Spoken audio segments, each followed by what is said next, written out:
अगर आप एकादशी का व्रत करते हैं तो आपको विष्णु भगवान की पूजा और लक्ष्मी माता की पूजा करनी चाहिए और साथ में कथा ज़रूर पढ़नी चाहिए। बिना कथा पढ़े हुए आपका व्रत पूर्ण नहीं होता है। विष्णु भगवान के नामों का जाप करना चाहिए। श्री कृष्ण भगवान कहते हैं कि हे युधिष्ठिर, इस एकादशी का नाम वरुथनी है।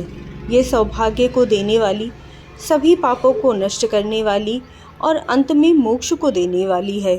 आपके और आपके पूरे परिवार पर विष्णु भगवान की हमेशा ही कृपा बनी रहे। आपका जो भी मनोरथ हो वो विष्णु भगवान पूरा करें। आपसे एक और निवेदन है कि अगर अभी तक चैनल को सब्सक्राइब नहीं किया है तो ज़रूर कर लीजिएगा, और अगर पहली बार जुड़े हैं तो ये भी बताइएगा कि कहाँ से जुड़े हैं। हर वीडियो आपके लिए एक अलग ही मार्गदर्शन लेकर आती है, तो ध्यान रखिएगा, चैनल को सब्सक्राइब ज़रूर कर लीजिएगा और ज़्यादा से ज़्यादा लोगों में वीडियो को शेयर कीजिएगा। तो चलिए कथा प्रारंभ करते हैं। आप हाथ में पुष्प ले लीजिए और एकादशी की कथा ज़रूर सुनिए। प्राचीन काल में नर्मदा नदी के तट पर मानधाता नामक राजा रहता था। वह अत्यंत दानशील और तपस्वी था। एक दिन जब वह जंगल में तपस्या कर रहा था, तभी न जाने कहाँ से एक जंगली भालू आया और राजा का पैर चबाने लगा। राजा पूर्ववत अपनी तपस्या में लीन बैठे रहे। कुछ देर बाद पैर चबाते चबाते भालू राजा को घसीटकर पास के जंगल में ले गया। राजा बहुत घबराया, मगर तापस धर्म अनुकूल उसने क्रोध और हिंसा न करके विष्णु भगवान से प्रार्थना की और उन्हें पुकारा। श्री हरि विष्णु प्रकट हुए और उन्होंने चक्र से भालू को मार दिया। राजा का पैर भालू पहले ही खा चुका था। राजा बहुत ही शोकाकुल हो गया। उसे दुखी देखकर भगवान विष्णु बोले, हे वत्स, शोक मत करो, तुम मथुरा जाओ और वरुथनी एकादशी का व्रत रखकर मेरे 12 अवतार मूर्ति की पूजा करो। उसके प्रभाव से तुम्हारे अंग सभी सुदृढ़ हो जाएंगे। इस भालू ने तुम्हें जो काटा है वह तुम्हारे पुराने जन्म के पाप हैं।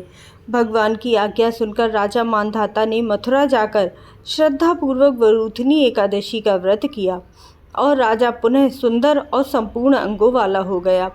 इस तरह से एकादशी का व्रत करते हुए राजा को स्वर्ग प्राप्त हुआ।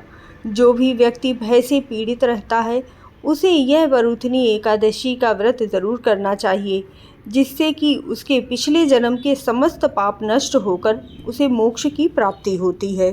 परंतु इस एकादशी व्रत का फल तभी प्राप्त होता है जब इसका नियम 10वीं तिथि से किया जाए।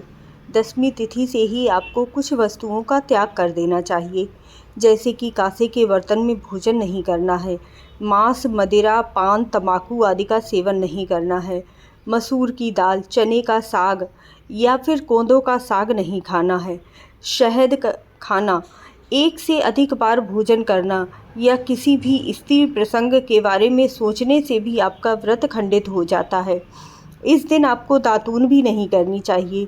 जो नीम की दातून होती है आप उससे कर सकते हैं, लेकिन जो पेस्ट आते हैं उनमें बहुत सारे केमिकल होते हैं, तो उनका प्रयोग आपको नहीं करना है।